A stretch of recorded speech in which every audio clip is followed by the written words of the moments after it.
Mercedes Vito 2017. gads uz ruļiem. Pilnpiedzīne viņam. Diezgan pagara mašina. 2.1 motors. Sačipojam, uzliekam pilnvērtīgu pirmo steidžu mēs tai mašinai un sasniedzam ļoti labus rezultātus. Tā, aiziesim sesijas. Šādi viņš izskatās. Dīzelītes un grafiks. Lūdzu, skaties, kāds ir smuks rezultāts.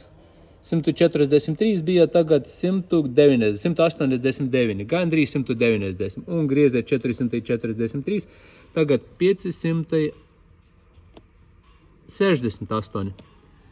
Forši, zilā linija ir oriģināli, sarkana ir mūsu modificēta. Ļoti stabils, smuks, liels pieaugums. Visa ekoloģija ir iekšā viņam. Tā kā, ja vajag normālu čipu labu, var arī pieteikties pie mums. Sakārtosim.